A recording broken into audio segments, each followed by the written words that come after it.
Okay, everybody, it's about 3 after the hour. I wanted to thank you for joining us for Passageways January webinar. With January comes the thought of the new year, resolutions, goal setting. I'm sure every one of you out there have your own personal goals that you're working on for the year, your organizational goals that you're starting to work on or have already kind of established. And that's kind of what our thoughts behind today's webinar is, how to achieve your best outcomes in the new year with OnBoard by focusing on goals, more optimized meetings, some outside the box ways to use some of the resources and tools OnBoard makes available to you.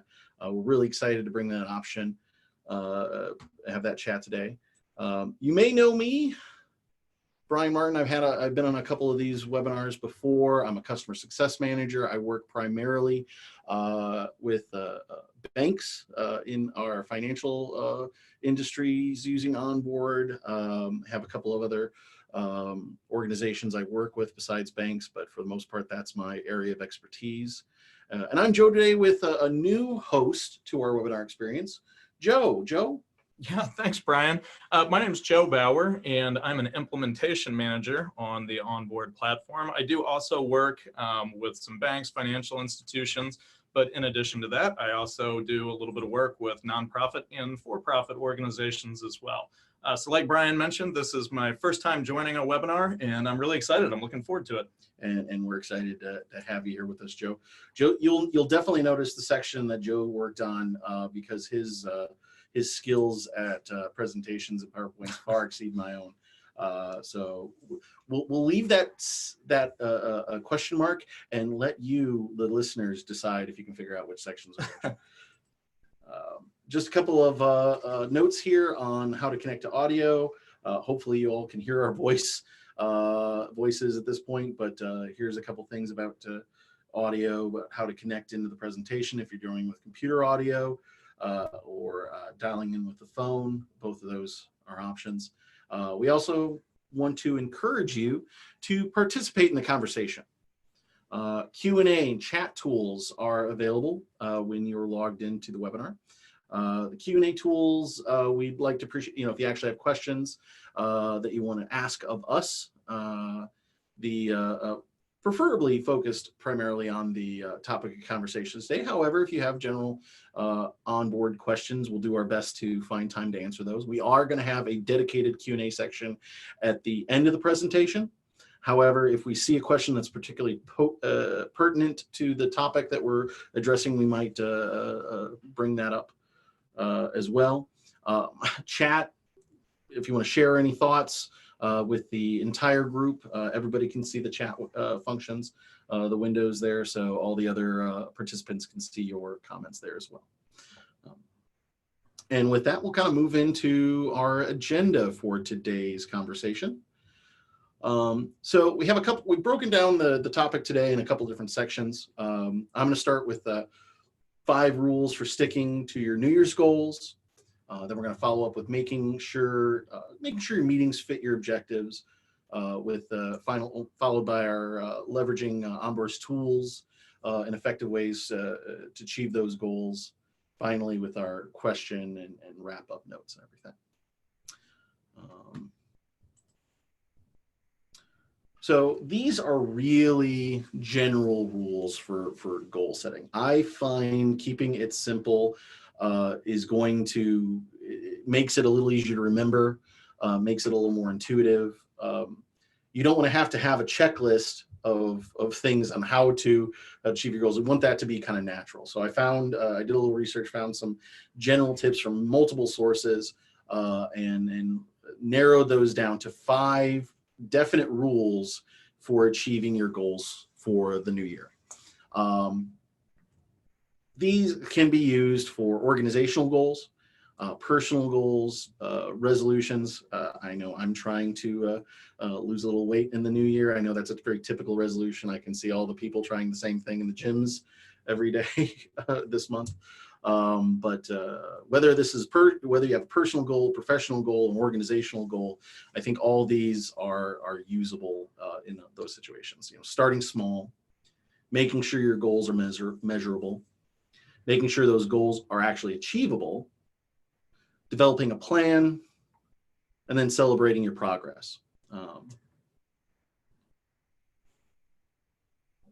So starting small. Anytime you have a goal, it's important to remember that, Rome wasn't built in the day, if you'll excuse the idiom. Goals can seem overwhelming. Anytime you want to complete an objective, I always myself struggle with knowing where to start. But taking those and looking them in bite-sized chunks, those, realizing there's going to be steps involved in achieving those goals. Those might be small steps, in the case of losing a little weight, just, having a salad instead of a burger. In the case of, opening up a new branch of your institution, a new office, could be starting as simple as contacting a real estate agent. There's lots of different things there. Determining what actions are ultimately going to lead to your success and starting on those. That's how you get going. Making sure your goals are measurable. For example, if in a banking institution, saying that you want to be the best bank in the state. Well, that's great, but there's lots of ways to measure that. What do you define as the best bank in the state? Do you want to be the largest as far as revenue, the amount of deposits you've had? Do you want to have the best NPS score? Having the best NPS score, that's a measurable success point. Knowing that, of our customers that were surveyed, we have the highest average NPS score out of any Indiana State Bank. That's a measurable goal, something you can shoot for, you can strive to achieve, and be able to say, yeah, that's something we can measure. For example, or if you're a nonprofit, increasing our donations for the year. Well, that's almost in the opposite way. I mean, that's a measurable goal. Yeah, you can see how much donations you have, but is $5 more better than last year, worthy of success?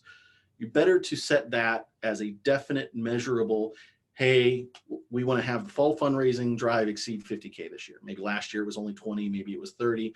But if we set a number and we know it's conceivable to achieve that, that's a better goal to have than just saying we want to increase it. Making your goals achievable. A couple of questions kind of involved there. You got to make sure they're realistic and they're attainable. There's no point in making a goal, establishing a goal, if realistically you can't achieve it. I mean, it's nice to say that I want to be able to run a marathon by the end of the year. I've never ran anything at all in my life. Maybe that's not necessarily a realistic goal for me. Maybe a mini marathon or a 5K, something along those lines, where it's a little more realistic, a little more attainable within the span of the time there. You also have to determine what other factors are going to determine that goal's feasibility. For example, if you're looking to expand clientele, expand your footprint in a market, you have to determine, one, do you have the resources available to achieve that? You have to determine if you have the skills available to achieve that goal, whether that's personnel, whether that's financial resources to put into developing that market. There's lots of different elements you have to determine if that goal is truly achievable or if you're just setting yourself up to be disappointed. Lots of variables involved in that. And some of those are going to vary completely by the type of goal you're looking to achieve. Make a plan. I'm sure we've all heard it before. If you fail to plan, you plan to fail. By the way, that quote is attributed to Benjamin Franklin, though it doesn't actually appear in any of his writings. So even though it's been popularly attributed to him, they don't know if he actually said that or if it was just one of those things that sounds like Benjamin Franklin would have said. But planning, obviously, we've all been on planning sessions, meetings, et cetera, but you have to also understand that a proper planning for goal achievement not only consists of, having meetings and whatnot, but it consists of, making sure you're recruiting the appropriate personnel. If you have You're not going to be able to make an organizational change, achieve an organizational goal if you're one person. You need a team working together and being able to recruit those personnel, part of your planning. Making sure that the meetings that you are discussing for that goal, schedule them well in advance. If you know that this is a goal for the end of the year, start scheduling your meetings now at the beginning of the year and let people know that this is going to be your participation, your efforts are going to be required for the course of the year until we get to our end goal. Making sure that your meetings, your plans are focused, that they're focused on the goal. The conversations you're having are focused on the goal is important. I suggest if you're creating a committee to achieve your goals, you keep that committee and the meetings for that committee separate from other initiatives or other teams meetings. If you have a planning committee or an expansion committee, even though some of those members might be made up of your primary board of directors, try and keep those meetings separate if you can. It is too easy when you have a goal-orientated meeting or conversation on a specific topic that you're working to achieve. If that meeting is a part of another meeting, the primary committee, the primary board, oftentimes those conversations go long. You find there's topics that pop up randomly, and sometimes those secondary committees, those secondary objectives get put to the wayside, pushed to the side. That's not going to do you any good. You need to make sure that your meetings and your topics are focused and on the conversation at hand, focused on the goal you're looking to achieve. And finally, celebrating your progress and your success. Again, if you're trying to achieve a big goal, saying I'm trying to, we want to establish a new branch by the end of the year. We want to expand our membership by 50% by the end of the year, something along those lines. You need to basically know that that's a marathon, not a sprint. You're not going to do all that in a month, but it's easy to, as time goes on, to lose sight of those goals. There's other, as I like to call it, putting out fires. Fires always like to spring up, and you tend to get focused on those. By progressing as time goes on, you take those incremental steps to achieve your goal by taking a moment to celebrate those steps that are being achieved. If your ultimate goal is to increase membership by 50% and you hit, increased by 20%, and you're just a quarter through the year, make sure you talk about that. Make sure the committee knows that their work has been successful so far, you're trending in the right direction, and others in your institution know that progress is being met and maintained. It's going to keep your team focused, it's going to keep them enthusiastic, and it's going to make sure that nobody else loses sight of what this goal is for your organization. So, lots of steps involved in hitting those. Certainly meetings are one of those. Yeah. And as long as we're in a celebratory mood, I thought, really who embodies the spirit of celebration more than Jay Gatsby? And also that really transitions us well into a conversation about the social component to serving on a board of directors. Hopefully, if you're serving on a board, then you're doing so with like-minded people whose company you enjoy. And there's also a huge benefit to fostering an environment where people serving on a board together truly do get along with one another.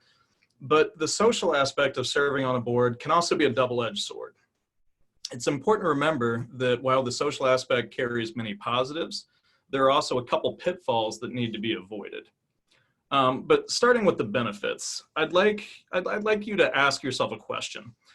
Who are you more likely to truly listen to? Someone you've gotten to know and who you enjoy being around, or someone you barely know or don't know at all? Who are you more likely to find common ground with, a friend or a stranger? Who do you find it easiest to compromise with? I know, at least for me personally, it's a whole lot easier to handle these situations with someone I know well and that I get along with.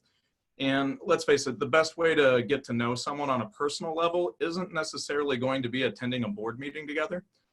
So if your organization can provide opportunities for socialization, the likelihood of disruptive conflicts between directors can be drastically reduced.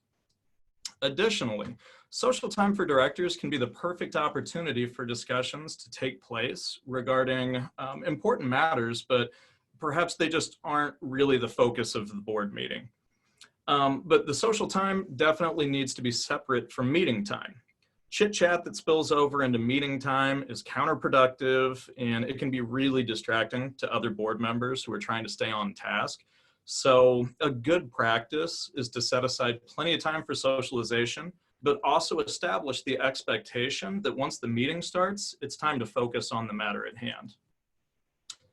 There are a couple practical ways that this can be accomplished. Is the board available to get together for dinner in a private room the night before the meeting? Especially if some nice wine is available, or maybe some cocktails, something like that, board members can get all the socializing out of their system in advance of the meeting. If a fancy dinner isn't in the budget, or if the directors have very limited time available, then maybe your organization instead could set aside some time right before the meeting starts, just to share a continental breakfast. In either case, the goal is to provide a time meant specifically for socializing that won't disrupt the rest of your agenda. And managing the social aspect of your board is a big part of a broader effort to keep the board focused on what really matters the most. I've heard from more than a few people that one of their goals for adopting the OnBoard platform is to conduct better meetings by keeping everyone focused on strategic conversations instead of having meetings turn into a history lesson or otherwise getting off track somehow. The best way to achieve this goal is by setting the right agenda and staying focused. This starts with the chairman, who leads the meeting by reviewing major issues impacting the organization since the last meeting. Also, issues on the horizon that may impact the organization in the future, and establishing the primary focus of the remainder of the meeting. In order to grab the attention and the focus of the directors, the chairman will not only want to open with big picture ideas that set the expectations for the rest of the meeting, but he or she will also want to close with big picture ideas that inspire the board moving forward. And sandwiched in between the big picture items, you'll also want to cover several items in further detail, especially the financials. But keep in mind, it's not the job of the CFO to go over every single line of a profit and loss statement. Instead of spoon feeding figures, the CFO should ideally be spending this time discussing and answering questions from the board. So remember, if one of your goals is to stay focused on strategic conversations, it's always better to look ahead than to get bogged down with reviews of the past. And with a renewed focus on big picture elements and with social time complete, important conversations are much less likely to get derailed. But as you're getting your agenda set, you will also want to make sure that your directors don't have any hidden agenda items in mind that they were otherwise not given a chance to discuss. So definitely make sure to reach out to them in advance of the meeting to ask if there are any pressing matters that they would like to bring to the board's attention. Now, at that time, you can either choose to modify the agenda to include the suggested items, or you can explain to that director that, listen, this may be an important matter, but it's going to be addressed at another time or at another meeting. And finally, to achieve the outcomes you are hoping for, prepare, prepare, prepare. The board packet should always serve as a textbook for your directors, not a movie script. It prepares them for the meeting, but it doesn't serve as a word-for-word summary of everything that's going to be discussed. The meeting starts where the board book leaves off. So you should expect your board members have familiarized themselves with the materials, but the board members should have their own expectations for how and when those materials are delivered. Of course, there are always extenuating circumstances, and every organization operates a little differently. But under ideal circumstances, the board book should be distributed to the directors no less than 4 days before the meeting. And preferably, this time would include a weekend in between, so they have plenty of time to review the material and be ready to discuss in detail. So with plenty of time to review their textbook, so to speak, your directors should be ready to ace their test. When it comes to board meetings, nobody likes surprises. And as you're looking to achieve your outcomes for 2020, you'll want to remember to keep conversations on track by managing socialization, stay focused by setting the right agenda, and make sure everyone is prepared by distributing materials in a timely manner. Now, this may seem like a tall order, and perhaps one or more of these outcomes have proven very difficult in the past. Luckily, though, OnBoard makes these outcomes much, much easier to achieve. Well, and that leads us to our next topic conversation, is how we can actually leverage the OnBoard tool for completing your goals. Some of these are kind of obvious. Some of these are a little outside the box. We got a little creative in using some of the tools in ways that wouldn't normally be used. But all of them can be focused on goal management, task completion, etc. Obviously, when you're working on putting together your team, working for the common goal, group management tools is going to make everything much, much easier from that point on. Creating a group specifically for working on the goal inside of OnBoard is going to allow a couple of different things to be much easier. One, assigning your meetings, inviting people to them, but also if you have access to some of the enhanced tools, having a dedicated group for sharing your annotations, messaging purposes can make that much, much cleaner and easier for internal communications with your team, your goal-focused team. Once you get in the planning stages, obviously you're going to have meetings, putting together your organization, setting those meetings in advance.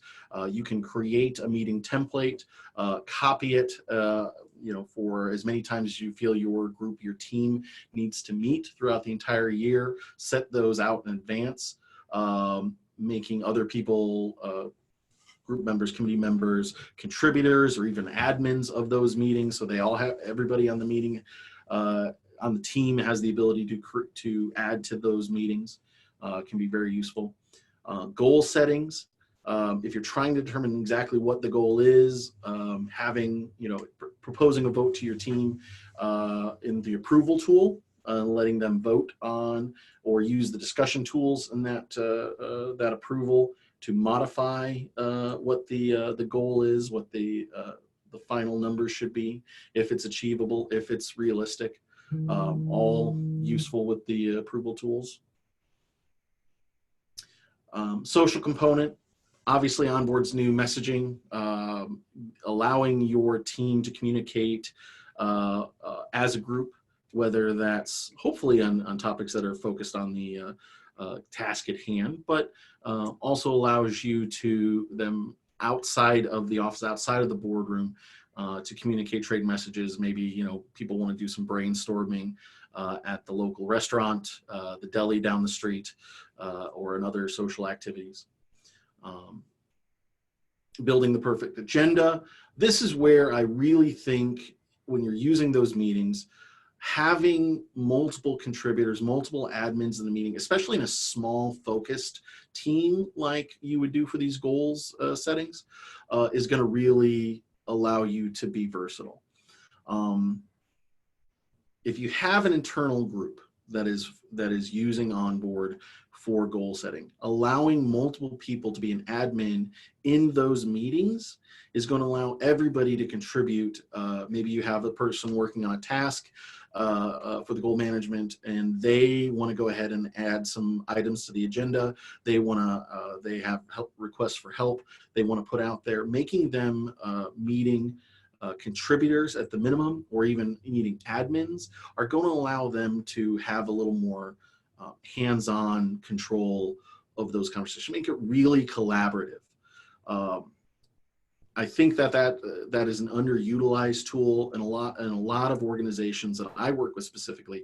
There's a tendency to have very limited administrative controls over meetings, and that's for certain meetings. That's totally understandable. You're not going to need your board of directors, all your board of directors, to have access to be able to modify the agenda or anything like that. But when you have a goal-focused meeting, a goal-focused team, You want more of those people to have authority inside there to control some of the topics, conversations, to be active participants of what needs to be discussed, what needs to be worked on, and setting some time aside for that, and making those individual team members be administrators of the meeting or contributors of the meeting are going to give them the ability to set those terms for themselves.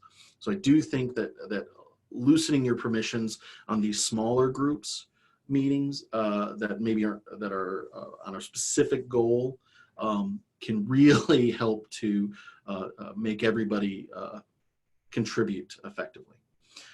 Preparing, obviously, the resource folder and meetings, those tools are right there to allow people to have access, research material, anything that you need to share to the team.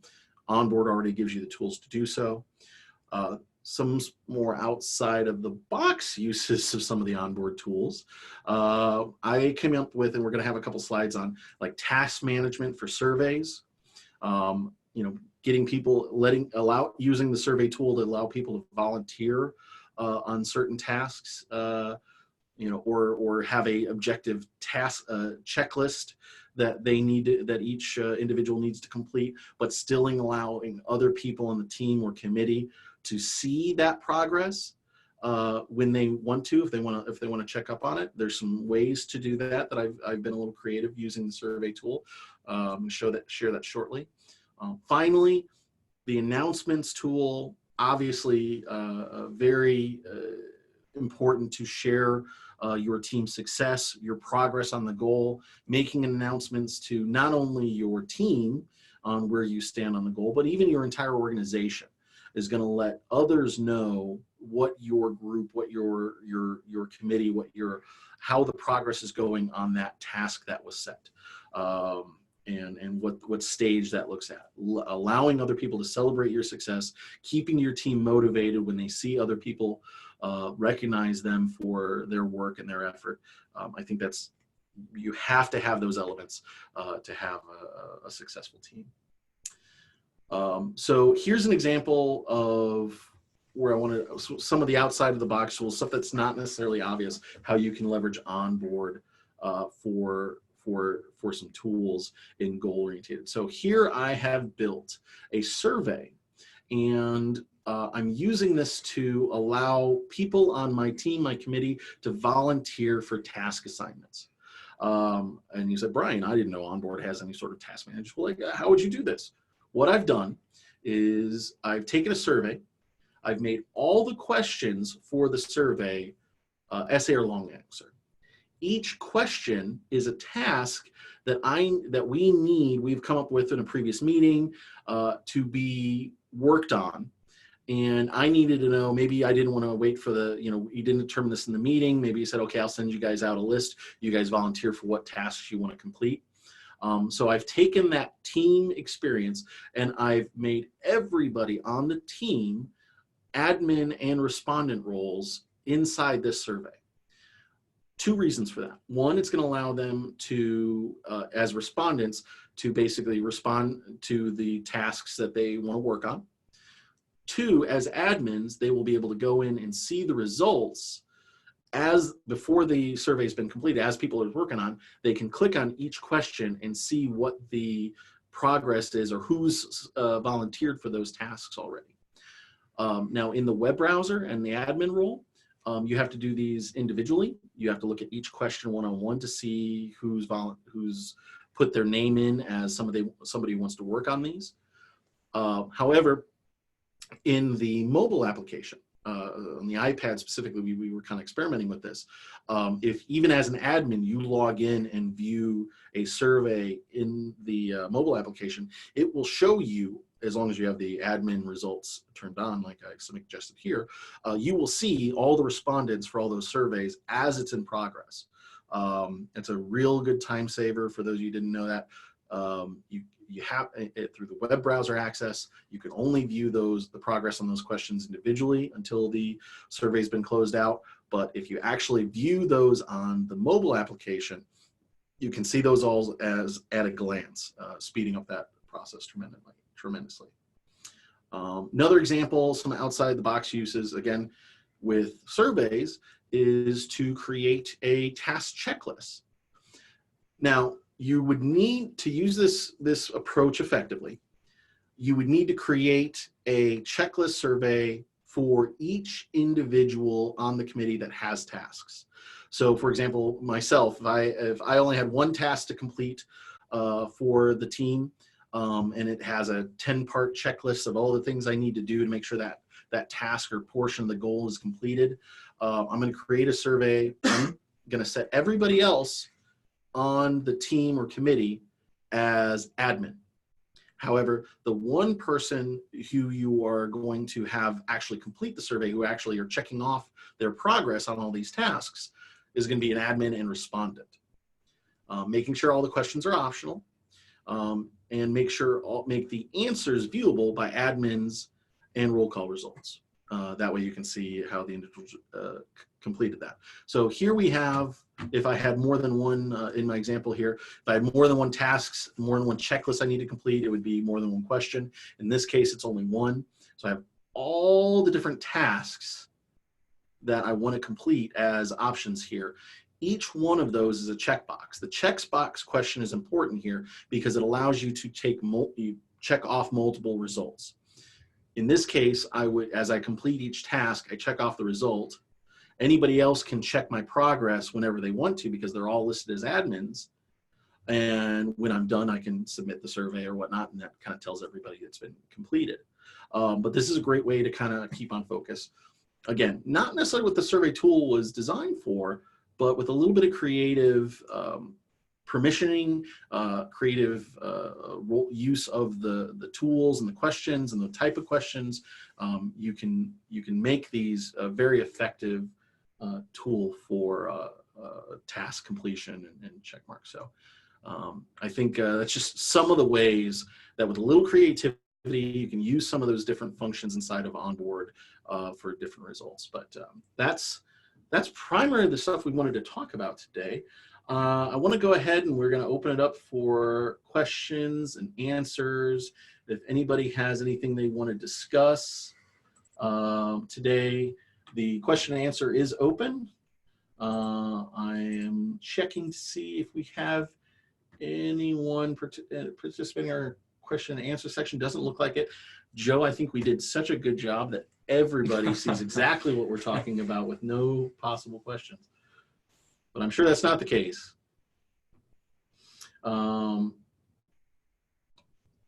Joe, while we're waiting for anybody to come up with a question, if they see anything they have questions about, what do you have any goals or resolutions for the new year? Oh my goodness. Man, I find my life to be so much easier the lower I keep everyone's expectations of me and the lower I keep my expectations for myself. So really, I think I'm resolving to just not resolve anymore. Does that make sense? Yeah. That does make sense. And actually, one more note that we did want to share with everybody. I know Brian just gave a comprehensive rundown on how you can use some creative survey functionality in order to take care of some basic task management.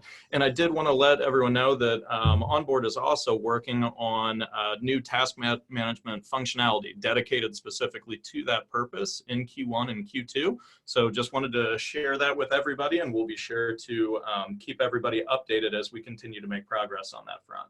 Yeah, I'm really excited to see that. You know, it's nice to have some outside the box uses of some of the tools there, but knowing that our development team and our is coming up with ways to get some of that task management tools in the hands of OnBoard users over the coming quarters.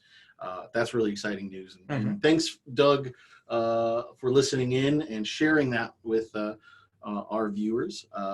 It's nice to see members of our internal team participating in our webinars and giving us some early drop tidbits and hints of upcoming features for you, our OnBoard users and listeners. That's right. You heard it here first. Yeah, that's an exclusive CSM webinar news flash. We'll put that out there. So I think with no other Q&As coming through, touch base. Just want to share, obviously, some resources that are available. And anytime, obpros@passageways.com if you have questions. We are going to obviously be making this presentation available both on our YouTube channel and our community page. If you don't yet subscribe, look for Passageways on YouTube. We have all our CSM webinars as well as our internally hosted webinars, customer testimonials, things like that on our YouTube channel. Feel free to subscribe to that. We have a playlist for all our CSM webinars on there. And then we have our tech support options, online resources, community resources, feedback options. But ultimately, we want to thank you for joining us today. Thank you for being customers of Passageways. Yeah, thanks so much, everybody. Really appreciate you joining. And as Brian mentioned, if you are in need of any additional information, if you have any additional questions, comments, or concerns, definitely reach out to your implementation or customer success manager. Thanks, everybody. You have a great rest of your day.